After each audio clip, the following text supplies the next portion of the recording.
தலைப்பு உன்னை சந்திக்கும் கர்த்தர். உன்னை சந்திக்கும் கர்த்தர். சத்தமா சொல்லுங்க. ஆமா, வாசிக்கலாம். லூக்கா 19வது அதிகாரம் 43வது வசனம். லூக்கா 19:43. உன்னை சந்திக்கும் காலத்தை நீ அறியாமற் போனபடியால் உன் சத்துருக்கள் உன்னை சூழ மதில் போட்டு உன்னை வளைந்து கொண்டு எப்பக்கத்திலும் உன்னை நெருக்கி. போதுங்க, நல்லா கவனிங்க. தேவன் நம்ம ஒவ்வொருவரையும் சந்திக்கிறவராய் இருக்கிறார். பிரைஸ் தி லார்ட், ஹல்லேலூயா. ஒவ்வொருவரையும் சந்திக்கிறவராய். இங்க நம்ம பார்க்கிறோம், இந்த வசனம் சொல்லுது, உன் கர்த்தராகிய தேவன் உன்னை சந்திக்கும் காலத்தை நீ அறிந்து கொள்ள வேண்டும். நீ அறிந்து கொள்ள வேண்டும். இன்றைக்கு உங்கள் ஒவ்வொருவரையும் ஆண்டவர் ஏன் சந்திக்கிறார்? கர்த்தர் ஏன் சந்திக்கிறார்? ஏன் சந்திக்கணும் சொல்லுங்க. ஆண்டவர் உங்களை ஏன் சந்திக்கணும் சொல்லுங்க. கர்த்தர் ஏன் சந்திக்கணும்? பாருங்க, ஆண்டவர் ஒருவரை சந்திக்கிறார் என்று சொன்னால் ஏன் தெரியுமா சந்திக்கிறாரு? அதை நம்ம உணரணும்.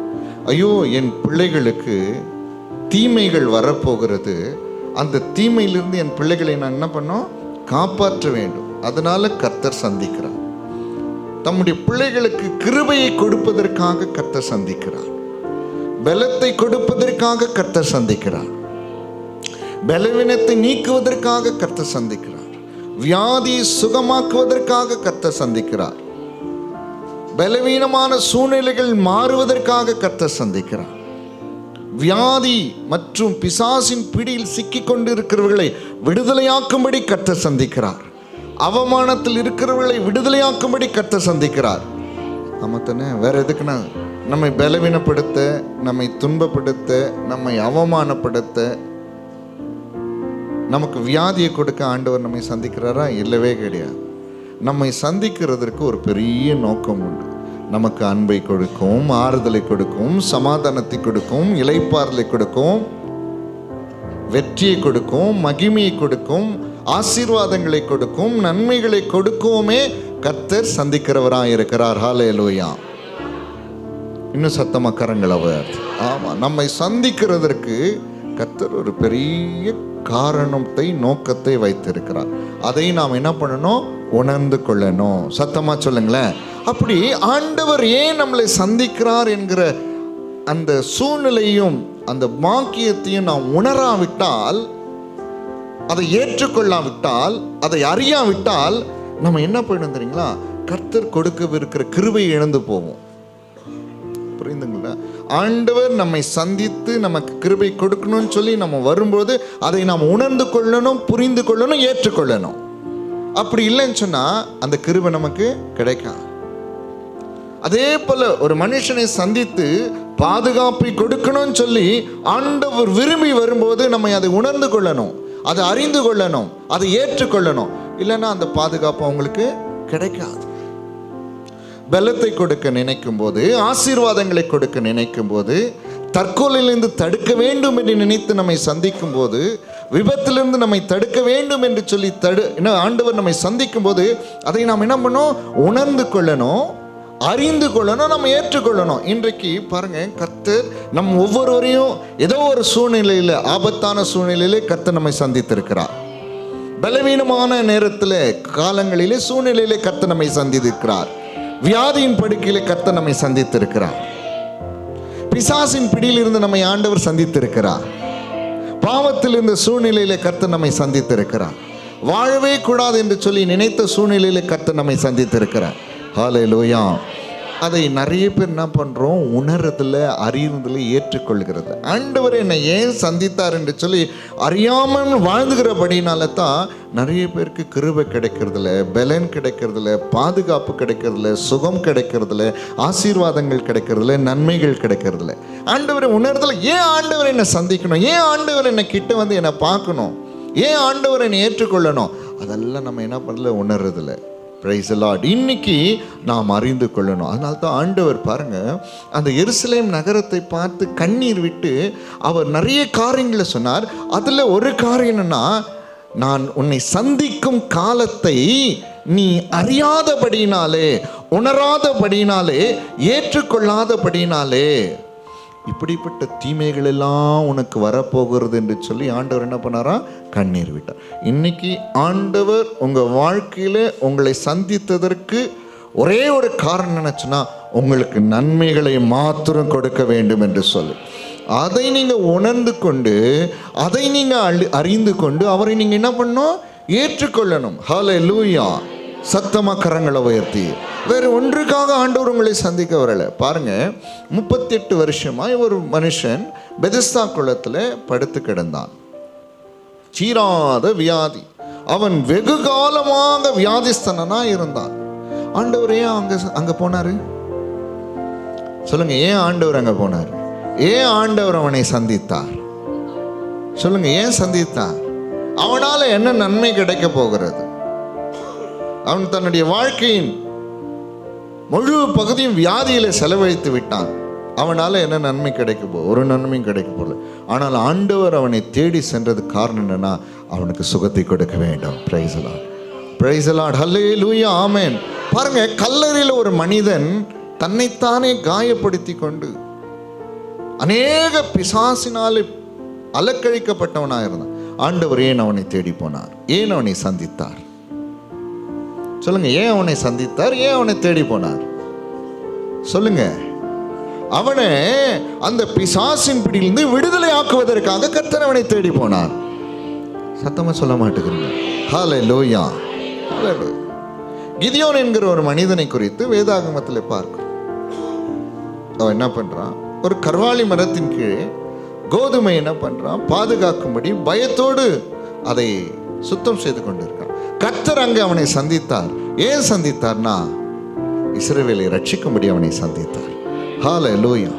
வனாந்தரத்தில் கணவனாலே கைவிடப்பட்டு துரத்தி விடப்பட்ட ஆகார் அப்படியே வேதனையோடு தன் பிள்ளையை கர்ப்பத்தில் சுமந்து கொண்டு எங்கே போகுதுன்னு தெரியல, அடிமை பெண்ணாக அவள் வனாந்தரத்தில் அப்படியே போயிட்டு இருக்கும்போது கர்த்தர் ஆகாரை சந்தித்தார். ஏன் சந்தித்தார்? சொல்லுங்க. நன்மை கொடுக்கும்படி, ஆசீர்வாதங்களை கொடுக்கும்படி, அவளுடைய அலைச்சல்கள் எல்லாம் மாற்றும்படிக்கு. சத்தமா சொல்ல மாட்டேங்கிறேன். ஹல்லேலூயா, ஹல்லேலூயா, ஹல்லேலூயா. இன்னைக்கு கர்த்தர் ஒவ்வொருவரையும் சந்தித்ததுக்கு ஒரு பெரிய காரணம் உண்டு. அதை நீங்கள் உணர்ந்து கொள்ளணும், அறிந்து கொள்ளணும், அதை நீங்கள் ஏற்றுக்கொள்ளணும். பிரைஸ் தி லார்ட், ஹல்லேலூயா, ஹல்லேலூயா. மறுதலித்து போன பேதுருவை கர்த்தர் என்ன பண்ணார்? போய் சந்தித்தார். ஏன் சந்தித்தாரு? ஏன் சந்தித்தார்? திரும்ப அவனை ரிஸ்டோர் பண்றதுக்காக, திரும்ப அவன் தன் பக்கமாய் திருப்பிக் கொள்வதற்காக, தன்னுடைய ஊழியத்தை நிறைவேற்றுவதற்காக கர்த்தர் என்ன பண்ணாரு? பேதுருவை சந்தித்தார். இப்படி அநேக மக்களை கர்த்தர் சந்தித்தார். ஏன் தெரியுமா? நன்மைகளையும் ஆசீர்வாதங்கள், பலத்தையும் பாதுகாப்பையும் சுகத்தையும் உயர்வையும் பரிசுத்தையும் நித்திய ஜீவனையும் கொடுப்பதற்காக. கரங்களை உயர்த்தி ஆண்டவரை ஸ்தோத்திரம் பண்ணலாமா? ஸ்தோத்திரங்கள் ஆண்டவரே, ஸ்தோத்திரங்கள் ஆண்டவர். இன்னைக்கு கர்த்தரும் வாழ்க்கையில் ஏன் வரணும், ஏன் உங்களை சந்திக்கணுன்றத தெளிவாக புரிஞ்சுக்கிட்டு அவருக்கேற்ற வாழ்வை நீங்கள் வாழ்வில் என்று சொன்னால் அந்த நோக்கம் உங்கள் வாழ்க்கையில் நிறைவேறும். அந்த வாழ்க்கை உங்கள் வாழ்க்கையில நிறைவேறும். அந்த ஆசீர்வாதம் உங்கள் வாழ்க்கையில நிறைவேறும். ஆண்டவர் இதற்காகத்தான் என்னை சந்தித்திருக்கிறார் போல. நான் என்னை அதிகமாய் யோசிக்கிறது உண்டு. ஏன் ஆண்டவர் என்னை சந்திக்கணும்? ஒருவேளை ஆண்டவர் மாத்திரம் என் வாழ்க்கையில் என்னை சந்தித்திராவிட்டால் இந்த இடத்துல நான் இருந்திருக்க முடியாது. இந்த இடத்துல என்னால் இருந்திருக்க முடியாது. நான் பாவத்திலையும் அக்கிரமத்திலும் பலவீனத்திலும் பிசாசின் பிடியிலும் சிக்கொண்டு நான் மரித்து எங்கே போயிருப்பேன் தெரியுமா? நரகத்துக்கு போயிருப்பேன். இப்படி ஒவ்வொருவரை குறித்து நான் சொல்ல வேண்டும் என்று சொன்னால் உங்களுக்குள்ள அநேக அனுபவங்கள் உண்டு. கர்த்தர் உங்களை சந்தித்து ஆசீர்வதித்ததை சொல்ல. ஹல்லேலூயா. அதை நாம் உணர்ந்து கொள்ளணும். அதை நம்ம என்ன பண்ணணும்? ஒவ்வொருவரும் சத்தமாக சொல்லுங்க, இன்னும் சத்தமாக சொல்லுங்க. ஹல்லேலூயா, ஹல்லேலூயா. அப்படி உணரலைன்னா கிருபையை நாம் இழந்து விடுவோம். கவனிங்க ப்ளீஸ். அதை உணரலைன்னா கிருபையை நாம் இழந்து விடுவோம், பலத்தை இழந்து விடுவோம், சுகத்தை இழந்து விடுவோம், பாதுகாப்பு இழந்து விடுவோம், ஜீவனை இழந்து விடுவோம், நன்மைகளை இழந்து விடுவோம், சமாதானத்தையும் ஆசீர்வாதங்களை இழந்து விடும், அபிஷேகத்தையும் வல்லமை இழந்து விடுவோம். எல்லாவற்றுக்கும் மேலாக நித்திய ஜீவனை நாம் என்ன பண்ணுவோம்? இழந்து விடும். அதனால் நம்முடைய வாழ்க்கை சரிங்களா, ஆண்டவரை அறிந்து ஆண்டவரை உணர்ந்து கொண்டு ஒரு வாழ்க்கையாக இருக்கணும். ஆண்டவர் என்னை சந்தித்ததற்கு ஒரு காரணம் உண்டு. ஆண்டவர் என்னை தேடி வந்ததற்கு ஒரு காரணம் உண்டு. சத்தமாக சொல்ல மாட்டேங்களா? எத்தனை பேர் உணர்ந்து சொல்கிறீங்க? ஆமாம், கர்த்தர் என்னை தேடி வந்ததுக்கு ஒரு காரணம் உண்டு. கர்த்தர் என்னை ஏற்றுக்கொண்டதற்கு காரணம் உண்டு. கர்த்தர் என்னை சந்தித்ததுக்கு காரணம் உண்டு. எல்லாருடைய வாழ்க்கையிலும் கர்த்தர் அப்படித்தான் நம்மை சந்தித்து இருக்கிறார். பிரைஸ் தி லார்ட், ஹல்லேலூயா. நல்ல கரங்களை உயர்த்தி, ஆமாம் ஆண்டவரே, என்னை நீ சந்தித்தீர் ஆண்டவரே, என்னை நீ சந்தித்தீர் ஆண்டவரே. எனக்கு பார்த்தீங்கன்னா அநேக மனிதர்களை கர்த்தர் வேதாகமத்தில் சந்தித்தார். அதில் ஒரு மனிதரை, வித்தியாசமான ஒரு மனிதரை கர்த்தர் சந்தித்தார். அவங்க அவ்வளோ நல்லவங்களாம் கிடையாதுங்க, சரிங்களா? நீங்கள் வாசிக்கலாம், வாசிங்க. யோவான் 4ஆம் அதிகாரம்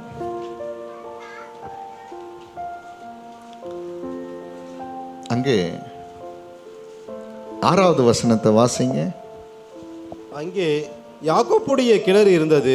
இயேசு பிரயாணத்தினால் இலைப்படைந்தவராய் அந்த கிணற்றருகே உட்கார்ந்தார். அப்பொழுது ஏறக்குறைய 6ஆம் மணி வேளையாய் இருந்தது. நல்ல கவனிங்க. ஒரு கிணற்றருகே கிட்டத்தட்ட 6ஆம் மணி வேணும், ஒரு பகல் நேரத்தில், உஷ்ணமான ஒரு நேரத்தில் ஆண்டவர் அந்த கிணற்றருகே உட்கார்ந்துருக்கிறார். ஏன் தெரியுமா அந்த கிணற்றருகே உட்கார்ந்தார்? உங்களுக்கு தெரியுமா? அந்த நேரத்தில் தான் தண்ணி குடிக்கிறதுக்கு, யார் சொன்னீங்க தண்ணி குடிக்கிறதுக்கு? அந்த நேரத்தில் தான் சமாரியா ஸ்திரீ அங்கே தண்ணி மொண்டு கொள்ள வருவாங்க. அந்த சமாரியா ஸ்திரீ யாருன்னா, அவளுக்கு அவருடைய வாழ்க்கை சரியில்லாத ஒரு வாழ்க்கை. அவர் விபச்சாரத்தில் இருந்த ஒரு பெண். ஆண்டவரை அந்த மகளை சந்திக்கிறார். சந்தித்து தன்னை வெளிப்படுத்தினார். அநேக காரியங்களை பேசினாராம். தான் மேசையா என்பதை என்ன பண்ணாருங்க, அவளுக்கு உணர்த்தி காட்டினார். அவள் போய் எல்லாருக்கும், அந்த சமாரியால இருக்க எல்லாருக்கும் ஆண்டவரை பற்றி சொன்னாலாம். அவள் மூலமாய் அநேகர் தேவனை ஏற்றுக்கொண்டார்கள். ஹல்லேலூயா. பாருங்க, ஆண்டவர் எவ்வளோ அழகா, எவ்வளோ மோசமான நிலையில் இருந்தவர்களை கூட ஆண்டவர் சந்தித்தார். எல்லாவற்றுக்கும் ஒரு காரணம் உண்டல்ல, எல்லாவற்றுக்கும் ஒரு நோக்கம் இருக்குது தானே? எத்தனை பேர் உணர்றீங்க, என்னை ஆண்டவர் சந்தித்ததற்கு ஒரு பெரிய மகிமையான ஒரு காரணம் உண்டு, ஒரு பெரிய ஆசீர்வாதமான ஒரு காரணம் உண்டு. ஏதோ சும்மா இல்லை, சத்தம் கரங்களை உயர்த்தி, சும்மா ஆண்டவர் என்னை தெரிந்து கொள்ளலை, என்னை பலப்படுத்தி என் நீதியின் வலது கரத்தினால் என்னை தாங்கி கரங்களை உயர்த்தி ஹல்லேலூயா ஆமென் நன்மையினாலே நிரப்பி நித்திய ஜீவனுக்கு பாத்திரராக ஆமென் ஆமென் ஆமென் ஆமென் என்னை ஆசீர்வதிப்பதற்காக கர்த்தர் என்னை சந்தித்தார். சத்தமா சொல்ல மாட்டேங்கிறீங்களே? ஹல்லேலூயா ஹல்லேலூயா ஹல்லேலூயா. இன்னைக்கு ஆராதனைக்கு வரும்போது கூட அந்த நோக்கத்தை உணர்ந்தவர்களாக வாங்க. இன்னைக்கு ஆண்டவர் சரிங்களா உங்களை சந்தித்து, உங்களை ஆசீர்வதித்து, உங்களை மேன்மைப்படுத்தி, உங்களை உயர்த்தி, உங்களை பலப்படுத்தி இந்த உலகத்துக்கு முன்பாக ஆசீர்வாதமான பாத்திரமாய், பரிசுத்தமான ஒரு பாத்திரமாய், நீதிக்குரிய ஒரு பாத்திரமாய், நித்திய ஜீவனுக்குரிய பாத்திரமாய் உங்களை ஏற்றுக்கொள்ளும்படியாய்த்தான் நம் ஒவ்வொருவரையும் ஆண்டவர் சந்தித்திருக்கிறார். Praise the Lord. Hallelujah. Hallelujah. Hallelujah. Hallelujah. Hallelujah. Amen. Amen. அதை நீங்கள் உணராவிட்டால் ப்ளீஸ் தயவுசெய்து கவனிங்க. என்னை ஆண்டவர் ஏன் சந்தித்தார்னு சொல்லி அதை உணராமல் போனீங்கன்னா எல்லா நன்மைகளும் நாம் இழந்து போய்விடுவோம். அதனால் தயவுசெய்து அதை உணர்ந்தவர்களாய் வாழும்படி இந்த நாளிலே பரிசுத்த ஆவியாகிய தேவன் உங்களுக்கு உணர்த்துகிறார். சங்கீதம் 95வது சங்கீதம் 10வது வசனம் 11வது வசனம். சங்கீதம் 95 10 11. 40 வருஷமாய் நான் அந்த சந்ததியை ஆலோசித்து அவர்கள் வழுவி போகிற இருதயமுள்ள ஜனம் என்றும் என்னுடைய வழிகளை அறியாதவர்கள் என்றும் சொல்லி என்னுடைய இளைப்பாறுதலின் அவர்கள் பிரவேசிப்பதில்லை என்று என்னுடைய கோபத்திலே ஆணையிட்டேன். நல்ல கவனிங்க. 40 40 வருஷமாய் அந்த சந்ததியை அரோசித்து அவர்கள் வழுவி போகிற இருதயமுள்ள ஜனம் என்றும் என்னுடைய வழிகளை அறியாதவர்கள் என்று சொல்லி என்னுடைய இளைப்பாறுதலில் அவர்கள் பிரவேசிப்பதில்லை என்று என்னுடைய கோபத்திலே ஆணையிட்டேன். ஒரு நிமிஷம் நல்லா கவனிங்க ப்ளீஸ். தேவனுடைய ஜனங்களாகி இஸ்ரவேல் மக்களை கர்த்தர் என்ன பண்ணாரா, 40 வருஷம் என்ன பண்ணாரா, அரோசித்து என்று சொல்லும்போது வெறுத்தாராம். ஆண்டவர் என்ன பண்ணாரா, வெறுத்தார். 40 வருஷம் அவர்களோடு கூட இருந்தார். கவனிங்க ஒரு நிமிஷம், அவர்களோடு கூட இருந்தார். அவர்களுக்கு எல்லா நன்மைகளையும் செய்தார். ஆனால் அவர்கள் யாரை அறியல, யாரை உணர்ந்து கொள்ளல, தேவனை அவர்கள் உணர்ந்து கொள்ளல. அதனால தான் கர்த்தருடைய வார்த்தை சொல்கிறது, அந்த சந்ததியை 40 வருஷமாய் நான் வெறுத்தேன். ஏன்னா தேவன் சந்திக்கிற அந்த நோக்கத்தை உணராதவர்களை தேவன் என்ன பண்றாரா, வெறுத்து விடுகிறாராம். இன்னைக்கு கவனிங்க, ஆண்டவர் ஏன் உங்களை சந்தித்தார் அப்படின்னு ஒரு கேள்வி வரும்போது உங்க பதில் என்னவா இருக்கணும் சொல்லுங்க. என்னை ஆசீர்வதிப்பதற்காக, என்னை பலப்படுத்துவதற்காக, என்னை உயர்த்துவதற்காக, என்னை சுகப்படுத்துவதற்காக, என்னை தீமையிலிருந்து காப்பாற்றுவதற்காக, என் தலைமுறையை மேன்மைப்படுத்துவதற்காக, என்னை நித்திய ஜீவனை கொண்டு போய் சேர்ப்பதற்காக. சத்தம் வரமாட்டேன்.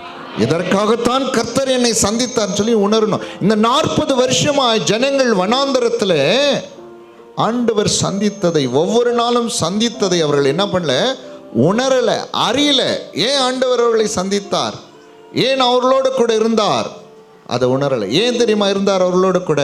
அவர்கள் ஒவ்வொருவரையும் எங்க கொண்டு வரணும், பாலும் தேனும் ஓடுகிற நலமும் விசாலமான ஒரு தேசத்திலே கொண்டு வந்து சேர்க்கணும்னு சொல்லி ஆண்டவர் அவர்களை உணர்த்தி கொண்டே இருந்தார்.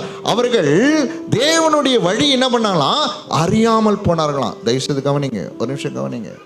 அவர்கள் தேவனுடைய வழி என்ன பண்ணாங்களாம், அறியலையாம். அதனால கர்த்தர் என்ன தெரியாம பண்ணாரா, ஐயோ இவர்கள் என்னை அறிந்து கொள்ள மாட்டிட்டு இருக்காங்களே, நான் ஏன் சந்தித்தேன் என்பதை உணரவே மாட்டுகிறாங்களே,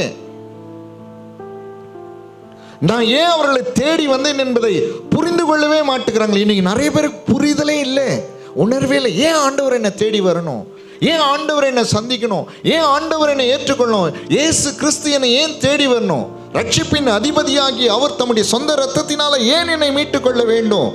அந்த புரிதல் ரொம்ப முக்கியம். எதற்கு தெரியுமா சொல்லுங்க, வரப்போகிற தீமையிலிருந்து உங்களை காப்பாற்றுவதற்காக, பிசாசின் பிடியிலே சிக்கி இருக்கிற உங்களை விடுதலையாக்குவதற்காக, உங்கள் சந்ததியை காப்பாற்றுவதற்காக, நன்மைகளை கொடுப்பதற்காக, பலவீனத்திலிருந்து விடுதலையாக்குவதற்காக. வேற எதற்கு பாருங்க, நாளைக்கு நடப்பது நமக்கு தெரியாது. யாருக்குன்னா தெரியுமா? அடுத்த வருஷம் நடக்கிறது யாருக்குமே தெரியாது. ஆனால் தேவனுக்கு எல்லாம் தெரியும். ஆண்டவருக்கு மரணமும் நரகமும் அவருடைய கண்ணுக்கு பிரத்யட்சமாக இருக்குமா. எப்போ ஒரு மனுஷனுக்கு மரணம் வரும், எப்போ அவன் நரகத்துக்கு போவான்றத ஆண்டவர் என்ன பண்ணாரு, பிரத்யட்சமா அறிஞ்சு வச்சிருக்காராம். அப்படியே இந்த டைம்ல, இந்த நொடியில, இந்த மைக்ரோ செகண்ட்ல இவனுக்கு மரணம் வரும் என்பதை ஆண்டவர் தெளிவாய் அறிந்து வைத்திருக்கிறார். சொல்லுங்க, எப்படி வச்சிருக்காருங்க? தெளிவா ஆண்டவர் அறிந்து வைத்திருக்கிறார். மரணமும் பாதாளமும் அவருடைய பார்வைக்கு எப்படி இருக்குதான், பிரத்யட்சமா இருக்கிறதா. சத்தமா சொல்லுங்க, எப்படி இருக்குது? ஆமா. அதனால ஒவ்வொருவரையும் என்ன பண்ணணும், அவரை காப்பாற்றணும். சொல்லுங்க, ஒவ்வொருவரையும் அவர் என்ன பண்ணணும், காப்பாற்றணும். அவர்களுக்கு உதவி செய்யணும், அவர்களை பலப்படுத்தணும், நன்மையினால் நிரப்பணும், தீமை அவர்கள் அணுகக்கூடாது. சத்தமா ஹல்லேலூயா, ஹல்லேலூயா, ஹல்லேலூயா. அதற்காகத்தான் ஆண்டவர் உங்களை சந்தித்திருக்கிறார். சத்தமா சொல்ல மாட்டேங்கிறீங்களே? அதற்காகத்தான் கர்த்தர் என்னை சந்தித்திருக்கிறார், அதற்காகத்தான் கர்த்தர் என்னை ஏற்றுக்கொண்டு இருக்கிறார். இன்னும் கரங்களை நல்லா உயர்த்தி சந்தோஷமா ஆமா ஆண்டவரே, ஆமா ஆண்டவரே, ஆமா ஆண்டவரே, ஆமா ஆண்டவரே, ஹல்லேலூயா, ஹல்லேலூயா, ஹல்லேலூயா, ஹல்லேலூயா. இந்த 40 வருஷமா ஆண்டவரை உணரவும் இல்லை, ஆண்டவரை அறியவும் இல்லையா. அதனால அவருக்கு என்ன ஆயிடுச்சா, பயங்கரமா கோபம் வந்துடுச்சான். அது அதிகமாக கோபம் வந்துடுச்சு. ஆண்டவர் உக்கிர கோபம் கொண்டு என்ன பண்ணார் தெரியுமா? சத்தியம் பண்ணிட்டாராம். என்ன சத்தியம் தெரியுமா? என்னுடைய இளைப்பாறுதலிலே அவர்கள் பிரவேசிப்பதில்லைன்னு சொல்லி சத்தியம் பண்ணி ஆணையிட்டுட்டாராம். இவ்வளோ கோபம் வருது ஆண்டவருக்கு. நான் யோசிச்சு பார்த்தேன்,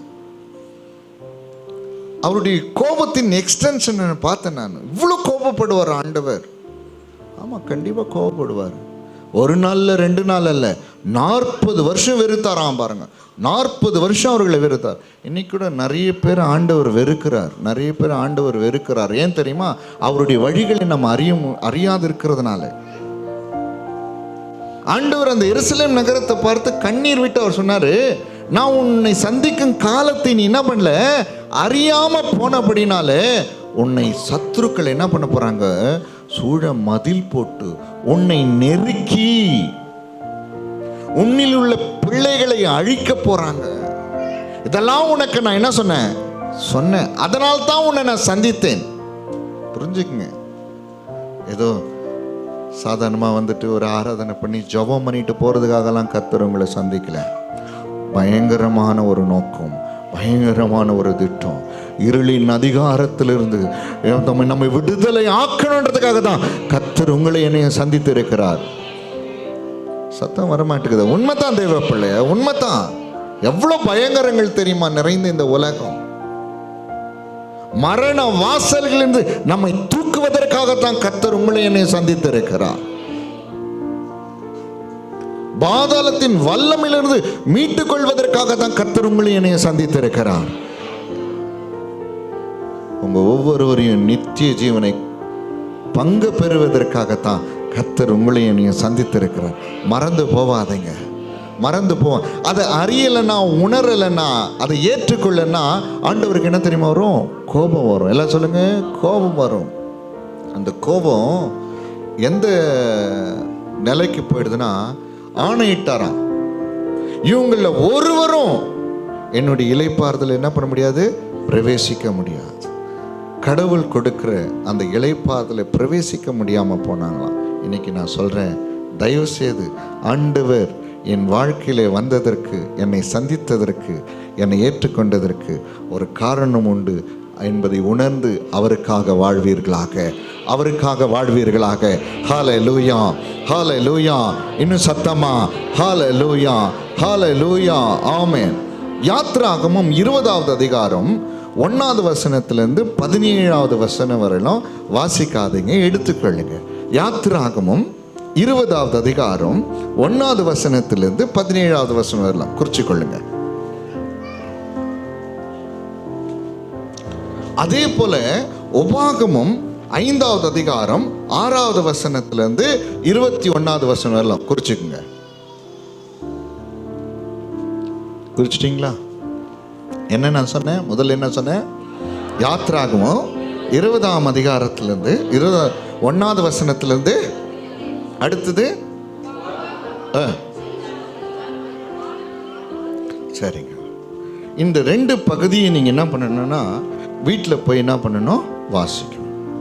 இந்த யாத்ராகமம் 20ஆம் அதிகாரம் 1வது வசனத்திலிருந்து 17வது வசனம் வரணும். எதை குறித்து தெரியுமா கர்த்தர் பேசுகிறாருங்க? யாருக்குன்னா தெரியுமா?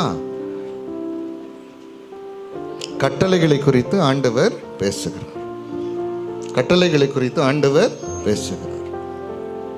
என்னை அன்றி உனக்கு வேறே தேவன், எந்த சொரூபத்தையும் நீ உண்டாக்கும் கூடாது, வணங்கும் கூடாது. பரிசுத்த நாளை ஓய்வு நாளா ஆசிரியர், தாயும் தகப்பனையும் கனம் பண்ணணும். பொய் சாட்சி சொல்லக்கூடாது, திருடக்கூடாது, விபச்சாரம் செய்யக்கூடாது, பிற பொருளை இச்சிக்கூடாது. 10 கட்டளைகளை அங்கே என்ன பண்றாரு சொல்லியிருக்கு. அதே மாதிரி பார்த்தீங்கன்னா உபாகமம் 5வது அதிகாரம் 6வது வசனத்திலிருந்து 21வது வசனம் வரலாம் அதே கட்டளையை அங்கே என்ன பண்றாரு, மறுபடியும் என்ன பண்றாரு, அங்கே நினைப்பூட்டுகிறார். ஏன்?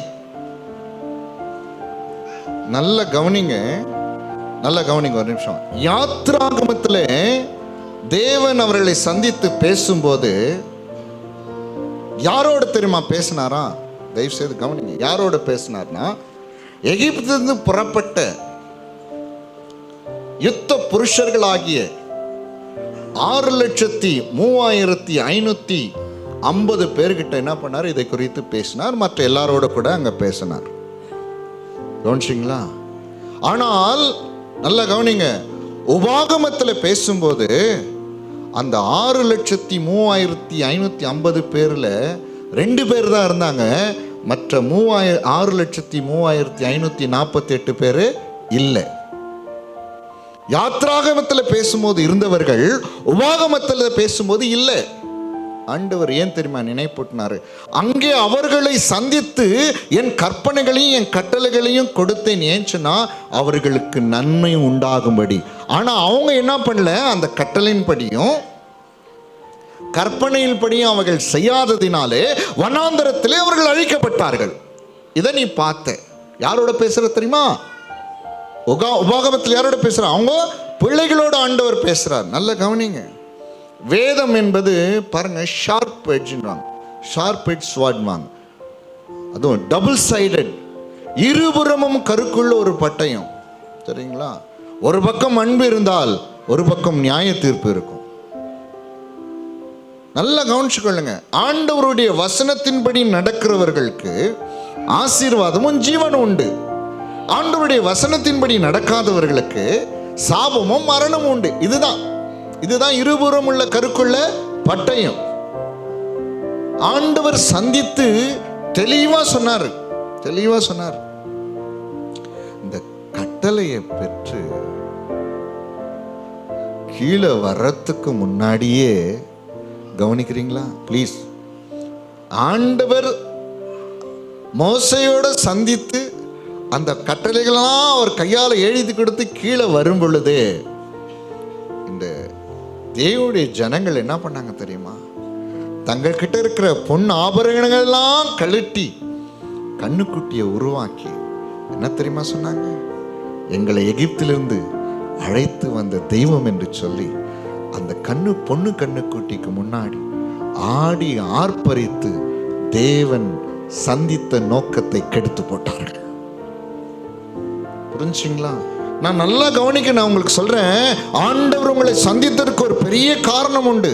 நீங்க அழிவிலிருந்து பாதுகாக்கப்படணும், உங்க சந்ததி ஆசீர்வதிக்கப்படணும், நீங்க மேன்மை அடையணும். எல்லாம் என்ன தெரியுங்களா நினைச்சிருங்க? நான் சபைக்கு வர்றதுனால ஏசாமிக்கு தான் நன்மை அப்படின்னு நிறைய பேர் நினைச்சுக்கிறீங்க. நான் சபைக்கு வர்றதுனால ஊழியக்காரனுக்கு நன்மை, நான் சபைக்கு வர்றதுனால சபைக்கு ஒரு பெருமை.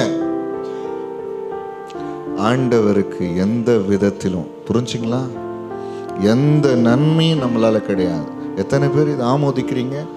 ஆமா, நீங்க வர்றதுனால ஊழியக்காரனுக்கு எந்த விதத்திலும் நன்மை கிடையாது. உங்களுக்கு தான் முழு நன்மையும் முழு ஆசீர்வாதமும் உங்களுக்கு தான். ஹல்லேலூயா, ஹல்லேலூயா. சத்தமா சொல்லுங்க. உங்களை நான் அழைப்பதற்கு காரணம் எனக்கு நன்மை உண்டாக அழைப்பதில்ல. உங்களுக்கு ஆராதனையிலே உங்களை ஊக்கப்படுத்துவதற்கு காரணம் எனக்கு நன்மை உண்டாகுவதற்காக அல்ல, உங்களுக்காகத்தான். Price the Lord. ஹல்லேலூயா, ஹல்லேலூயா, ஹல்லேலூயா. இன்றைக்கு கூட அருமையான சகோதரி அமுதா அவர்கள் வந்திருந்தாங்க. கடந்த மாதத்திலே அவர்கள் இடத்துல சொன்னாங்க, அப்பா என் காலில் இவ்வளோ பெரிய புண்ணு வந்துட்டுருக்கு, ஹாஸ்பிட்டல் போன மருந்து கொடுத்தேன், எதுவுமே எனக்கு என்ன பண்ணல, சரியாகலை அப்படின்னு தேவனுடைய சமூகத்தில் அவருடைய அந்த ஜபித்த எண்ணெயை வைத்து ஜபித்த உடனே அடுத்த வாரம் வந்து என்ன சொன்னாங்கன்னா, காலில் எனக்கு புண்ணே இல்லை, சுத்தமாக ஆறி போச்சு. ஆனால் கடந்த வாரத்தில் அவங்க வரல. அவங்கக்கிட்ட நான் சொன்னேன், திரும்ப உடம்பு முழுசும் புண்ணு வராதுக்கு முன்னாடி கர்த்தரை தேடிடு. ஹல்லேலூயா. உனக்கு நன்மை உண்டாகத்தான் ஆண்டவர் உனக்கு உன் கூட இருக்கிறாரு. ஹல்லேலூயா. இன்னைக்கு நான் சொல்ற காரணம் தெரியுமா? உங்க ஒவ்வொருவருக்கும் நன்மை உண்டாகணும், ஆசீர்வாதங்கள் உண்டாகும், மேன்மை உண்டாகும். ஆண்டவர் என்ன தெரியுமா சொன்னாரு? ஒரு வசனம், அழகான வசனம். உனக்கு நன்மை உண்டாகும்படி தான் என் கற்பனைகளையும் கட்டளையும் கை கொள்ள வேண்டியதே அல்லாமல் வேறு ஒன்றையும் கர்த்தர் உன்னிடத்துல என்ன பண்ணல, எதிர்பார்க்கல. சத்தமா சொல்ல மாட்டேங்கிறீங்க. உபாகமம் 10ஆம் அதிகாரம் எடுத்துக்கொள்ளுங்க.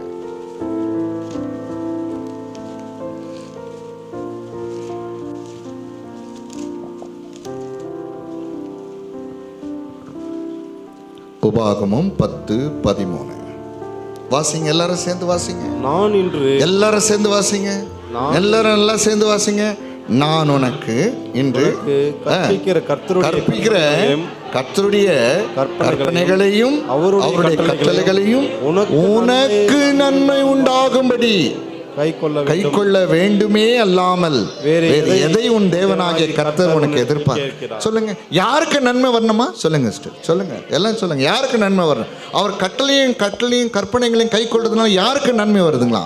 சத்தமா சொல்லுங்க, உங்களுக்கு நன்மை. மலையிலிருந்து தேவன் எழுதி கொடுத்த அந்த கற்பனைகள் பலகைகளை கீழே கொண்டு வர்றதுக்கு முன்பாகவே ஜனங்க என்ன பண்ணாங்க தெரியுங்களா? என்ன பண்ணாங்க? பொண்ணுனால கன்றுக்குட்டியை உண்டாக்கி அந்த கன்றுக்குட்டிக்கு முன்னாடி என்ன தெரியுங்களா சொல்லி ஆராதித்தாங்களாம்? எகிப்திலிருந்து. யார் எகிப்திலிருந்து கொண்டு வந்தது?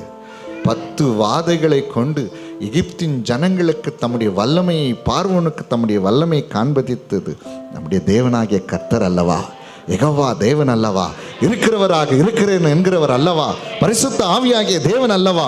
ஆண்டவராகிய இயேசு கிறிஸ்து அல்லவா? ஹல்லேலூயா. மறந்துட்டாங்க. தேவன் சந்தித்த அந்த நோக்கத்தை மறந்துட்டாங்க. செங்கடலை பிரித்தது யார்? பின்தொடர்ந்து வந்த பார்வனை கடலில் அமிழ்த்து போட்டது யார்? பகலிலே மேகஸ்தம்பத்தினாலும் இரவிலே அக்கினி ஸ்தம்பத்தினால் அவர்களோடு கூட சென்றது யார்? காலை தோறும் வானத்தின் மன்னாவினால் போஷித்தது யார்? கண்மலை தண்ணீரினால் அவர்களை தாகம் தீர்த்தது யார்? தேவன். எல்லாம் அவரை சந்தித்து என்ன பண்ணாங்க? மறந்து போனார். அப்போ அதை நினைப்பூட்டுகிறார் கர்த்தர். உபாகமத்தில் ஆண்டவர் என்ன பண்றாரு? நினைப்பூட்டுகிறார். என்ன தெரியுமா சொல்றாரு? அங்க உங்க பிதாக்கள் என்ன பண்ணல, அவங்க சந்தித்த நோக்கத்தை என்ன பண்ணல, ஏற்றுக்கொள்ள உணரல. அதனால திரும்பி பார், உன் வாழ்க்கையில உன் பிதாக்கள் எல்லாம் யாருமே இல்லை. ஆனா இப்போ நீங்க எங்க தெரியுமா போறீங்க? வாக்குத்தத்தம் பண்ணப்பட்ட அந்த தேசத்துல நீங்க வரப்போறீங்க. அங்க போய் என்ன பண்ணிடாதீங்க? சத்தமா சொல்லுங்க, தேவன் சந்திக்கிற நான் சந்திக்கிற அந்த நோக்கத்தை விட்டு விடாம மீண்டும் என்ன பண்ணுங்க தெரியுங்களா? என்னுடைய கற்பனைகளையும் கட்டளைகளையும் கை கொள்ளுங்கள் என்று சொல்லி ஆண்டவர் மீண்டுமாய் நினைப்பூட்டுகிறார். ஹல்லேலூயா. இந்த வேத வசனத்தை நான் தியானித்த போது கர்த்தர் பேசினார். என் பிள்ளைகளை சொல்லு, ஆண்டவர் மீண்டும் மீண்டுமாய் சிலரை சந்திப்பார், மீண்டும் மீண்டுமாய் சந்திப்பார், மீண்டும் மீண்டுமாய் சந்திப்பார். ஆனால் அதை உணரவே மாட்டாங்க. பேதுருக்கிட்ட மற்ற சீஷர் இடத்துல ஆண்டவர் என்ன பண்ணா தெரியுமா? கெத்செமனே தோட்டத்தில் இருக்கும் பொழுது, நான் ஜெபம் பண்றேன், எனக்காக நீங்க என்ன பண்ணுங்க? விழித்திருந்து 1 மணி நேரம் ஜெபம் பண்ணுங்க. ஏன் சொன்னா உங்களுக்கு சோதனை வரக்கூடாது. சத்தமா, இன்னும் சத்தமா. யாருக்கு? நீங்கள் சோதனைக்குட்படாதபடிக்கு நீங்க என்ன பண்ணோம்? விழித்திருந்து ஜெபம் பண்ணன்னு சொல்லி ஆண்டவர் சொன்னாராம். சத்தமா சொல்ல மாட்டேங்கிறீங்களே? சத்தமா. யாருக்கு பிரயோஜனமா? யாருக்கு பிரயோஜனம்? சத்தமா, யாருக்கு பிரயோஜனம்? நீங்க சோதனைக்கு உட்படாது. நான் சோதனைக்கு உட்படாதபடி எனக்காக ஜெபம் பண்ணணும் ஆண்டவர் சொன்னாரா? சொல்லுங்க. உனக்கு சோதனை வரப்போகுது. அதனால அந்த சோதனையில நீ என்ன பண்ணக்கூடாது? சொல்லுங்க, நீ சிக்கிக்கொள்ளக்கூடாது. என்னை மறுதலிக்கிற தருணம் உனக்கு வரப்போகுது. சாத்தான் கோதுமை சுலுக்கினால் புடைக்கிறது போல உன்னை என்ன பண்ணா? புடைக்கணும்னு சொல்லி என்கிட்ட கேட்டான். நான் கூட உன் விசுவாசம் ஒழிந்து போகாதபடி நான் என்ன பண்ணிட்டேன்? அவனுக்கு உத்தரவு கொடுத்துட்டேன். அதனால நீ என்ன பண்ண தெரியுமா? விழித்திருந்து ஜெபம் பண்ணு. அதனால உனக்கு என்ன வராது? சோதனை வராது. இன்னைக்கு பேதுருன்னு சொன்னாவ என்ன ஞாபகம் வருது? சரி, பேதுருன்னு சொன்னாவே மறுதலிச்சவன். என்னத்தான் அற்புதங்களும் அடையாளங்களும் செய்திருந்தாலும் அவனுடைய பேர் எப்படிங்க? மறுதல். அந்த சோதனையிலிருந்து நீ என்ன பண்ணணும்? மீண்டு வரணும். சோதனையில் நீ என்ன பண்ணக்கூடாது? சிக்கிக்கொள்ளக்கூடாது. வாசிங்க மத்தேயு 26வது அதிகாரம் 40வது வசனம் 41வது வசனம். பின்பு அவர் சீஷர்களிடத்து வந்து அவர்கள் நித்திரை பண்ணுகிறதை கண்டு பேதுருவை நோக்கி, நீங்கள் 1 மணி நேரமாவது என்னோடு கூட விழித்திருக்க கூடாதா? நீங்கள் சோதனைக்குட்படாதபடிக்கு விழித்திருந்து ஜெபம் பண்ணுங்கள்.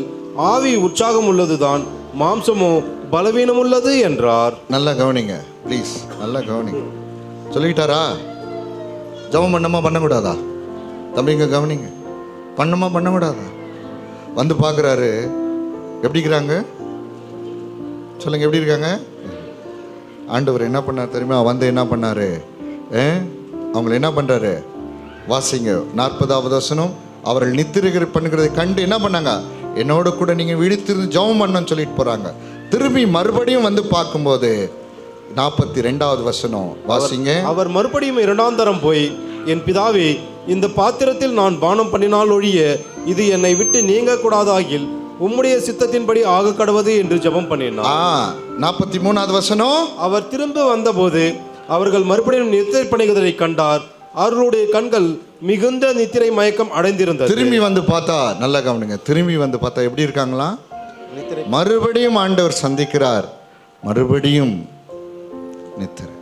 திரும்ப வந்து சந்திக்கும் போது என்ன தெரியுமா சொன்னாரு? என்ன சொன்னாரு? விழித்திருந்து ஜெபம் பண்ணுன்னு சொல்லலை, இனி தூங்கி இளைப்பார், இனி தூங்கி இளைப்பார். ஏன்னு சொன்னா, தேவப்பிள்ளை அவர் சமீபமாக இருக்கும்போது அவரை நோக்கி கூப்பிடுங்க. அவன் ஒரு பக்கத்தில் வந்திருக்கிறார்னா, உன்னை சந்திக்க வந்திருக்கிறார்னா ஒரு பெரிய நோக்கம் உண்டு, ஒரு பெரிய திட்டம் உண்டு.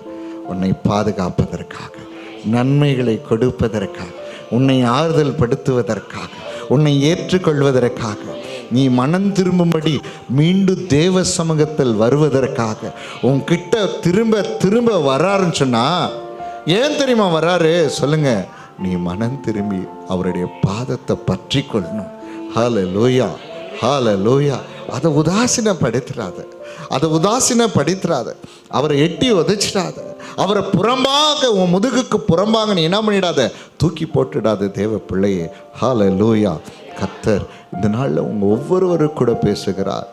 நான் உங்களுக்கு சொல்கிற காரியம் என்னென்னா, நாளைக்கு அந்த காலத்தை நீ அறிந்து உணராமல் அவர் ஏற்றுக்கொள்ளனா பெரிய தீமைகள் நம்மை சூழ்ந்து கொண்டு இருக்கிறது. சத்துரு யார் தெரியுமா? வெள்ளம் போல வருகிறவன். சத்தமாக சொல்லுங்க, யாருங்க? வெள்ளம் போல வருகிறவன், எவனை விழுங்கலாம் என்று கர்ஜிக்கிற சிங்கம் போல சுற்றி அலைகிறவன். அவனுடைய கரத்தில் மாட்டினா என்ன பண்ணனா? விழுங்கி போட்டுடுவான். அவன் வெள்ளம், அந்த வெள்ளத்தில் தப்பவே முடியாது. தேவ பிள்ளையே, திருடன் திருடவும் கொல்லவும் அழிக்குமே வருகிறான் என்று வேறு ஒன்றுக்கும் வர்றதில்ல தெரியுமா? ஆண்டவர் உன்னை சந்திக்கிற நேரம்லாம் எதுக்கு தெரியுமா? உன்னை பாதுகாக்கணும், உனக்கு நன்மை செய்யணும், உன்னை ஆசீர்வதிக்கணும், உன்னை விடுதலையாக்கணும், உன்னை பரிசுத்தப்படுத்தணும், உன்னை மேன்மைப்படுத்தணும். தீமை உனக்கு வரக்கூடாது, மரணம் உனக்கு வரக்கூடாது, நரகத்தில் நீ சிக்கக்கூடாது, நீ ஆசீர்வாதமாக இருக்கணும், நீ உயர்த்தப்படணும். ஹல்லேலூயா. அதற்காகத்தான் ஆண்டவர் உன்னை சந்திக்கிறார், அதற்காகத்தான் உன்னை எச்சரிக்கிறார் ஆண்டவர், அதற்காகத்தான் உன்னை தேடி வருகிறார், அதற்காகத்தான் மறுபடியும் மறுபடியும் வருகிறார்.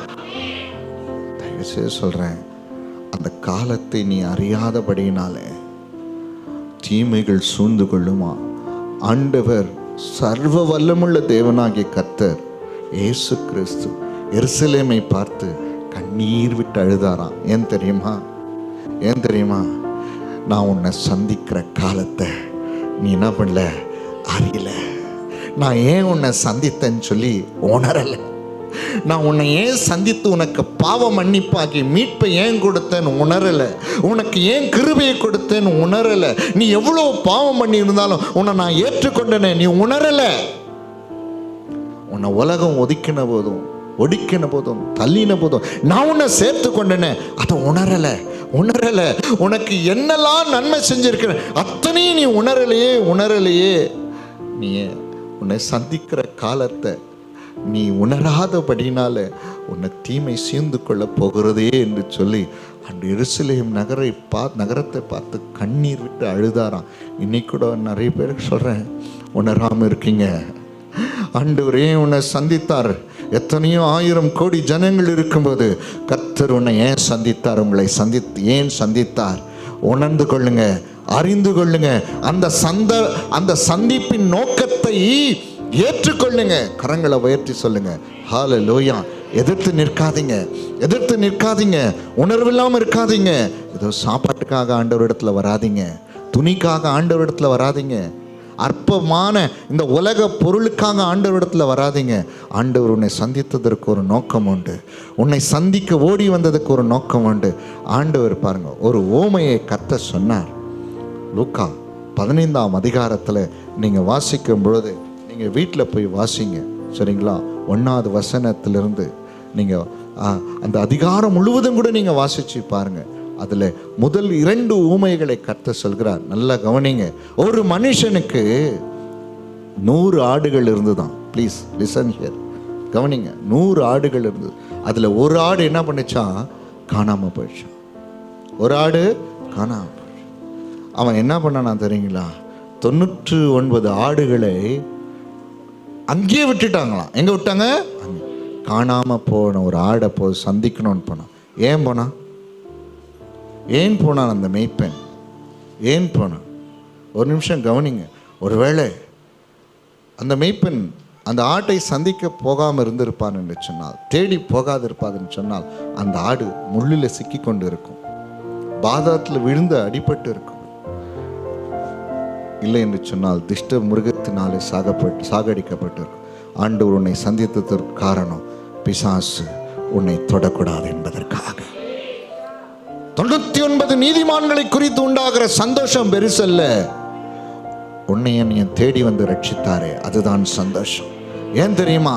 தேடி வந்து ரட்சிக்கலனா, சந்திக்கலனா அழிந்து போயிருப்போமே, நிர்மூலமாகி இருப்போமே. பாவத்தினாலே, சாபத்தினாலே, பிசாசின் கட்டினாலே, பலவீனத்தினாலே, வியாதியினாலே, இருளினாலே, அந்தகாரத்தினாலே அழிந்து போயிருப்போமே. கர்த்தர் உன்னை சந்தித்ததுக்கு காரணம் என்ன தெரியுமா? உன்னை மீட்டு கொண்டு ஆசீர்வதிக்கப்படணுன்றதுக்காக தான். கரங்கள் எல்லாம் உயர்த்தி ஆண்டவரை ஸ்தோத்திரிக்கலாமா? ஸ்தோத்திரங்கள் ஆண்டவரே, ஸ்தோத்திரங்கள் ஆண்டவரே, எல்லாரும் ஸ்தோத்திரங்கள் ஆண்டவரே, ஸ்தோத்திரங்கள் ஆண்டவரே, ஸ்தோத்திரங்கள் ஆண்டவரே, ஸ்தோத்திரங்கள் ஆண்டவரே, ஸ்தோத்திரங்கள் ஆண்டவரே. இன்னைக்கு கூட ஆண்டவர் உன்னோடு பேசி கொண்டிருக்கிறார். ஆண்டவர் உங்கள் ஒவ்வொருவரோடு பேசுகிறார். எத்தனை பேர் உணர்றீங்க தெரியல. அப்படியே கண்ணை மூடி கையை உயர்த்தி, ஆண்டவரே, ஆண்டவரே ஸ்தோத்திரம். உன் காதருகே ஆண்டவர் பேசுறார். வந்து உன்னை நான் சந்தித்தது எதற்காக என்று சொல்லி உணராமையே வாழ்ந்துட்டு இருக்கிறேன். அதே பாவம், அதே பழைய வாழ்க்கை, அதே சோம்பேறித்தனம், அதே கீழ்ப்படியாமை, அதே தேவனுக்கு ஏற்காத வாழ்க்கை. கரங்களை நல்லா உயர்த்தி, கரங்களை நல்லா உயர்த்தி. ஆண்டவர் உன்னோடு பேசுகிற, உன்னை சந்திக்கிற நேரம் இது. கர்த்தர் இந்த நாளில் உன்னை சந்திக்கிற, எல்லாம் கையை உயர்த்தி. கர்த்தர் உன்னை சந்திக்கிறார். கர்த்தர் உன்னை சந்திக்கிற நேரம் இது. நீ அறியலைன்னா, உணரலைன்னா, ஏற்றுக்கொள்ளலைன்னா தீமையிலே சிக்குண்டுவா, வேதனைப்பட்டு அழிய நேரிடும் என்பதை கர்த்தர் இந்த கால வேளையில் உன்னை உணர்த்துகிறார். உனக்கு கிருபை கொடுப்பதற்காக கர்த்தர் உன்னை சந்தித்திருக்கிறார். உனக்கு இரக்கம் கிடைப்பதற்காக கர்த்தர் உன்னை சந்தித்திருக்கிறார். உனக்கு சுகத்தை கொடுப்பதற்காக கர்த்தர் உன்னை சந்தித்திருக்கிறார். உனக்கு நன்மைகளால் நீயும் உன் பிள்ளைகளும் ஆசீர்வதிக்கப்படணும்னு கர்த்தர் உன்னை சந்தித்திருக்கிறார். கரங்களை நல்லா உயர்த்தி, அறிந்து கொள்கிறேன் ஆண்டவரே, உணர்ந்து கொள்கிறேன் ஆண்டவரே, உணர்ந்து கொள்கிறேன் ஆண்டவரே. தம்பி, தங்கச்சி, சகோதரனே, சகோதரியே, அம்மா, கரங்களை உயர்த்தி ஆண்டவரிடத்தில் வந்துரு. அறியாமல் இருந்துராதே, உணராமல் இருந்துராதே. ஹல்லேலூயா, ஹல்லேலூயா. உணர்கிறேன் ஆண்டவரே, உணர்கிறேன் ஆண்டவரே. மனம் போன போக்கில் வாழ்ந்துராதே. கர்த்தர் கொடுத்த கிருபை, அதற்கு ஒரு நோக்கம் உண்டு. உன்னை சந்தித்து ஆண்டவர் கொடுத்த கிருபை, அதற்கு ஒரு நோக்கம் உண்டு. நல்ல கரங்களை நல்லா உயர்த்தி, உணர்கிறேன் ஆண்டவரே, உணர்கிறேன் ஆண்டவரே. அதற்கு ஏற்றாற் போல வாழ்க்கை வாழும்படி அர்ப்பணி நிற்கிறேன் ஆண்டவரே. ஒருத்தரும் சும்மா இருக்காதீங்க. எல்லா கரங்களை வைத்து ஆண்டவரத்தில் வேண்டுங்க. ஆண்டவர் உன் உள்ளத்தை இன்னைக்கு பார்த்துட்டு இருக்கிறாரு. நீ எந்த நிலைமையில் இருக்கிறன்னு ஆண்டவருக்கு நல்லாவே தெரியும். உணராத ஒரு நிலையில் இருப்பீங்க என்று சொன்னார். ஆண்டவரை உணரலன்னு சொன்னா, ஆண்டவர் இயேசு கிறிஸ்து ஏன் உன்னை சந்தித்தார் என்கிற அந்த உணர்வு இல்லை என்று சொன்னால், அந்த அறிவு உனக்கு இல்லை என்று சொன்னால், ஐயோ என்று சொல்லி ஆண்டவர் வேதனைப்படுகிறார். ஆண்டவரே, என்னை சந்தித்ததற்கு ஒரு பெரிய காரணம் உம்முடைய அன்பை கொடுத்து, ஆறுதலை கொடுத்து, இரக்கத்தை கொடுத்து, நன்மையை கொடுத்து, மேன்மையை கொடுத்து, உயர்வை கொடுத்து, கனத்தை கொடுத்து, பரிசுத்தத்தை கொடுத்து, அபிஷேகத்தை கொடுத்து, வல்லமை கொடுத்து, ஓ தேவனாகிய கர்த்தாவே, உம்முடைய சமூகத்தில் பிழையற்றவர்களாய், கரையற்றவர்களாக, பரிசுத்தவான்களாய், நீதிமான்களாய் நிறுத்த அதற்காக மாத்திரமே என்னை நீர் தெரிந்து கொண்டீர். என்னை சந்தித்தீர் ஆண்டவரே. வரல, இன்னும் வரல, உணர்வில்லாம மறுபடியும் ஆண்டவர் சந்திக்கிறார். மறுபடியும் ஆண்டவர் சந்திக்கிறார். ஹல்லேலூயா, ஹல்லேலூயா. ஏன் சந்திக்கிறார்னா, இன்னும் நீ மனம் திரும்பலையே, நீ திருந்திரின்னு சொல்லி ஆண்டவர் மறுபடியும் சந்திக்கிறது என்ன தெரியுமா? உன் பிழைகளை உணர்ந்து கொள், உன் சோம்பேறித்தனத்தை உணர்ந்து கொள், உன் கீழ்ப்படியாமை உணர்ந்து கொள். ஆண்டவர் சொல்கிற காரியம் இதுதான். மனம் திரும்பு, அதே பாவத்தில் நிலை நிற்காத. இன்னைக்கு எத்தனை மக்கள் சரிங்களா, தேவன் அவரை சந்திக்கிற காலத்தை அறியாதபடினால எத்தனை பேர் தற்கொலை பண்ணிட்டாங்க தெரியுமா? எத்தனை பேர் ஆபத்து விபத்தில் சிக்கி தவித்து கொண்டு இருக்கிறார்கள்? எத்தனை பேர் 7 மடங்கு பிசாசு பிடித்து அலக்களிக்கப்பட்டு விடுதலை இல்லாமல் இருக்காங்க தெரியுமா? ஆண்டவருடைய உள்ளம் என்ன தெரியுமா ஏங்குது? என் அன்பு பிள்ளையே, நான் உன்னை சந்திக்கிற காலத்தை அறிந்து கொள். கரங்களை நல்லா உயர்த்தி அறிந்து கொள். ஹல்லேலூயா, ஹல்லேலூயா. எல்லாம் நல்ல கரங்களை உயர்த்தி, எல்லாம் நல்ல கரங்களை உயர்த்தி, நல்ல வாயை திறந்து ஆண்டவர்கிட்ட அறிக்கை பண்ணுங்க. நல்ல வாயை திறந்து அறிக்கை பண்ணுங்க. அவங்க சரியில்லை, இவங்க சரியில்லை, அதெல்லாம் சொல்லாதீங்க. எனக்கு சோறு வேணும், காசு வேணும், பணம் வேணும், வீடு வேணும், நிலம் வேணும், படிப்பு வேணும்னு சொல்லி இமைக்காக மாத்திரம் ஆண்டவரிடத்துல வராதிங்க. ஆண்டவரை பார்த்து சொல்லுங்க, என்னை தேடி வந்ததற்கு ஆண்டவரே ஒரு பெரிய நோக்கம் உண்டு. ஆண்டவரே, என்னை சந்தித்ததற்கு ஒரு நோக்கம் உண்டு. ஆண்டவரே, ஒரு முறை ஆமா யாக்கோபு ஆண்டவர் சந்திக்கணும்னு போகும்போது ஆண்டவருடைய காலை விடாம பிடிச்சிட்டாரு. அவர் என்னத்தின சொன்னாரு? நீர் என்னை ஆசீர்வதித்தால் ஒழிய நாம போக விடன்னு சொல்லி கெட்டியா ஆண்டவர் சந்தித்த அந்த தருணத்தை பயன்படுத்தி கொண்டதுனால தான் யாக்கோபா இருந்த அவருடைய வாழ்க்கை இஸ்ரவேலாய் மாறினது என்பதை மறந்து போகாது. ஹல்லேலூயா. கர்த்தர் உன்னை சந்திக்கிறார். இன்னைக்கு கர்த்தர் உன் பக்கத்தில் நிற்கிறாரு. கர்த்தர் உன் பக்கத்தில் நின்று சொல்றாரு, நீ உணரலைன்னா எவ்வளோ பெரிய தீமை உன்னை சுற்றி இருக்கிறது. கையை உயர்த்தி சொல்லுங்க, ஆமாண்டவரே, ஆமா. நீ மனம் திரும்பலைன்னா எவ்வளோ பெரிய பொல்லாப்பு உனக்கு சூழ்ந்து இருக்கிறது. அதில் எல்லாம் விடுதலை ஆக்கும்படிக்கு, உனக்கு நன்மை செய்யும்படி உன் அருகில் நான் வந்திருக்கிறேன். கரங்களை உயர்த்தி சொல்லுங்க, ஏற்றுக்கொள்கிறேன் ஆண்டவரே, ஏற்றுக்கொள்கிறேன் ஆண்டவரே. எல்லாம் கரங்களை நல்லா உயர்த்தி சொல்லுங்க, ஏற்றுக்கொள்கிறேன் ஆண்டவரே, ஏற்றுக்கொள்கிறேன் ஆண்டவரே. இந்த வசனம் வருதுன்னு சொன்னா, இந்த வசனத்தை ஆண்டவர் பேசுறாருன்னு சொன்னா ரெடியாக இருந்துக்குங்க, நன்மை வரப்போகிறது என்று சொல்லி. இந்த வசனத்தை உங்களோட பேசி ஐயோ நான் ஏற்றுக்கொள்கிறேன் என்று சொல்லி நீங்கள் ஒப்புரவாகும்போது மேன்மையான ஆசீர்வாதம் வருகிறது என்று சொல்லி ஆமாம் கர்த்தர் இந்த நாளில் உணர்த்துகிறார். அதற்கு எதிர்த்து நிற்பீங்கன்னு சொன்னால் உணர்ந்து கொள்ளுங்க, தீமைகள் வரப்போகிறது என்று சொல்லி ஆண்டவருடைய சமூகத்தில் கண்களை மூடி உங்களை ஒப்பு கொடுப்பீங்களா? அறிந்து கொள்கிறேன் ஆண்டவரே, உம்மை உணர்ந்து கொள்கிறேன் ஆண்டவரே சொல்லுங்க. அறிந்து கொள்கிறேன் ஆண்டவரே. சத்தம் வரல, சத்தம் வரல. மனம் திரும்புகிறேன் ஆண்டவரே சொல்லுங்க. உணர்ந்து ஆமென், ஹல்லேலூயா. பழைய வாழ்க்கைக்கு போக மாட்டேன் ஆண்டவரே. ஓ இயேசுவே, ஸ்தோத்திரம் ஸ்தோத்திரம் ஸ்தோத்திரம். உம்முடைய கிருபை இழக்க மாட்டேன் ஆண்டவரே. உம்முடைய மேன்மையான நன்மைகளை விட மாட்டேன் ஆண்டவரே. ஹல்லேலூயா, ஸ்தோத்திரம். எல்லா வாயை திறந்து நல்ல ஆண்டவரை துதிங்க. ஸ்தோத்திரங்கள் ஆண்டவரே, ஸ்தோத்திரங்கள் ஆண்டவரே, ஸ்தோத்திரங்கள் ஆண்டவரே, ஸ்தோத்திரம். இன்னும் நல்லா உணர்ந்து ஆண்டவருடைய சமூகத்தில் ஒப்பு கொடுத்து வெளியே போங்க. ஒப்பு கொடுத்து விட்டு வெளியே போங்க. கர்த்தர் உங்களை ஆசீர்வதித்து உங்களை உயர்த்துகிறவராய் இருக்கிறார். கர்த்தர் உங்களை நன்மையினால் நிரப்பி ஆசீர்வதிக்கிறவராய், பரிசுத்தத்தினால் நிறைத்து உங்களை மேன்மைப்படுத்துகிறவராய் இருக்கிறார். ஹல்லேலூயா. நீ கர்த்தர் உன்னை சந்திக்கிற அந்த காலத்தை உணர்ந்து ஆசீர்வதிக்கப்படுவீர்களாக. கர்த்தர் உங்களை சந்தித்து உங்களை ஏற்றுக்கொண்ட அந்த காலத்தை உணர்ந்து பலப்படுவீர்களாக. கர்த்தர் உங்களை சந்தித்து ஆமென் உங்களுக்கு உணர்த்துகிற காரியங்களிலே நீங்கள் பலனடைவீர்கள் சென்றால் ஹல்லேலூயா மேன்மையான ஆசீர்வாதத்தை சுதந்தரித்துக்கிறவர்களாக இருப்பீங்களே. ஹல்லேலூயா. நன்றி சொல்லுகிறேன் ஆண்டவரே. ஸ்தோத்திரம் ஆண்டவரே. அப்பாமே ஸ்தோத்தரிக்கிறோம் ஆண்டவரே. அப்பாமே துதிக்கிறோம் ஆண்டவரே. இது பரிசுத்தத்தில் மகத்துவம் உள்ளவரும் துதிகளிலே பயப்படத்தக்கவரும் அற்புதங்களையும் அடையாளங்களையும் செய்கிற எங்கள் பரலோக தகப்பனே, ஆண்டவராக இயேசு கிறிஸ்துவின் நாமத்தினால தகப்பனே, விசேஷமாக இந்த மாதத்தின் ஆண்டவரே, இந்த கடைசி உயிர்த்தெழுந்த மனமகிழ்ச்சியான நாளுக்காக உமக்கு நன்றி செலுத்துகிறோம் தகப்பனே. இந்த நாளில் கிருபையாய் உம்முடைய ஆலயத்துக்கு எங்களை கொண்டு வந்து ஆண்டவரே உம்மை ஆராதிக்க துதிக்க ஆண்டவரே உம்முடைய வார்த்தைகளை கேட்கும்படி எங்களுக்கு கிருபை இரக்கம் பாராட்டினீரே தகப்பனே. அப்பா உமக்கு கொடான கொடி நன்றி செலுத்துகிறோம் தகப்பனே. இதோ கர்த்தர் உன்னை ஆசீர்வதித்து உன்னை காக்க கடவர். கர்த்தர் தம்முடைய முகத்தை உன்மேல் பிரகாசிக்க பண்ணி உன்மேல் கிருபையாய் இருக்க கடவர். கர்த்தர் தம்முடைய முகத்தை உன்மேல் பிரசன்னமாக்கி உனக்கு சமாதானத்தை கட்டளையிடுவேன் என்று சொன்ன தகப்பனே உமக்கு நன்றி செலுத்துகிறோம் கர்த்தாவே. இதோ வானம் பூமி ஒளிந்தாலும் ஆண்டவரே உம்முடைய வார்த்தைகள் ஒரு நாள் ஒளிந்து போதில்லை தகப்பனே. இதோ சகல பிரஸ்தாபத்தை பார்க்கலும் உம்முடைய வார்த்தைகளை மகிமைப்படுத்துகிற எங்கள் தேவனாய கர்த்தாவே, இந்த நாளில் பேசின ஒவ்வொரு வார்த்தைக்காக உமக்கு கொடான கொடி நன்றி செலுத்துகிறோம் ஆண்டவரே. இதோ நான் உன்னை சந்திக்கும் காலத்தை நீ அறியாமல் போனபடினால் இதோ சத்துரு உன்னை சூழ மதில் போட்டு உன்னை வணைந்து கொண்டு இப்பக்கத்தில் நெருக்கி உன்னையும் உன் பிள்ளைகளையும் தரையாக்கி போடும் நாட்கள் வரும் என்று சொன்னீரே தகப்பனே. ஆமென் ஆண்டவரே. அப்பா எங்களை ஒவ்வொருவரையும் தெரிந்து கொண்டு ஆண்டவரை சந்தித்த நோக்கத்தை ஆண்டவரே திட்டத்தை இந்த நாளில் எங்களை உணர்ந்துபடியாக எங்களை கிருபை செய்தீரே தகப்பனே. ஆமென் ஆண்டவரே. அப்பா எங்களை சந்தித்ததற்கு ஒரு நோக்கம் உண்டு தகப்பனே.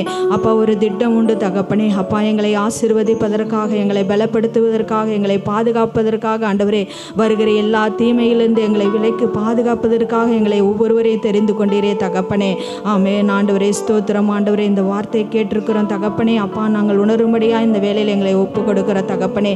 இதோ நான் இன்று உனக்கு கற்பிக்கிற கர்த்தருடைய கட்டளைகளையும் ஒரு கற்பனைகளையும் உனக்கு நன்மை உண்டாகும்படி கை கொள்ள வேண்டும் என்பதை அல்லாமல் உன் தேவனாய் கர்த்தர் உன்னிடத்தில் நான் வேறு எதை கேட்கிறேன் என்று சொன்னீரே தகப்பனே. அப்பா நாங்கள் ஒவ்வொரு நாளும் ஆண்டவரே உம்முடைய கட்டளையும் கற்பனைகளையும் கை கொண்டு ஆண்டவரே வாழும்படியாக எங்களை ஒப்பு கொடுக்கிறோம் தகப்பனே. அப்பா நன்றி செலுத்துகிறோம் ஆண்டவரே. இந்த மாதம் கடைசி வாரம் மட்டும் ஆண்டவரே எங்கள் 4 திருச்சபை குடும்பங்களையும் ஆண்டவரே பாதுகாத்து வந்தீரே தகப்பனே. அப்பா உம்முடைய வாக்கு தத்தத்தின்படி ஆண்டவரே நாங்கள் கர்த்தரை எப்பொழுதும் எங்களுக்கு முன்பாக வைத்திருக்கிறோம். நீர் எங்கள் வலது பரிசில் இருக்கிறபடியால் அசைக்கப்படுவதில்லை என்று சொல்லி ஆண்டவரே. ஆமென் ஆண்டவரே. அப்பொழுது பரிசுத்தவான் அழிவை காணவிட்டார் என்று சொல்லி ஆண்டவரே உம்முடைய வாக்கு தத்தத்தின்படி ஆண்டவரே எங்கள் ஒவ்வொரு குடும்பங்களையும் ஆண்டவரே நீ நடத்தி வந்திய தயவுக்காக இரக்கத்திற்காக உமக்கு கொடான கொடி நன்றி செலுத்துகிறோம் ஆண்டவரே. வருகிற புதிய மாதத்தை கூட உம்முடைய கரத்தில் ஒப்பு கொடுக்கிற நீர் ஆசீர்வதித்து பலப்படுத்தி வர இரக்கத்திற்காக கொடான கொடி நன்றி செலுத்துகிறோம் ஆண்டவரே. ஒரு விஷயம் ஆண்டவரே எங்களை தரைமட்டமாய் தாழ்த்தி முயர்த்துகிறோம். வாழ்க வாழ்க என்று போற்றி வணங்குகிறோம். எல்லா துதி கன மகிமை உமக்கே செலுத்துகிறோம். இரட்சகரமே பரமாக இயேசு கிறிஸ்துவின் நாமத்தினாலே வேண்டி ஜெபிக்கிறோம் எங்கள் ஜீவனுள்ள நல்ல பிதாவே. ஆமென்.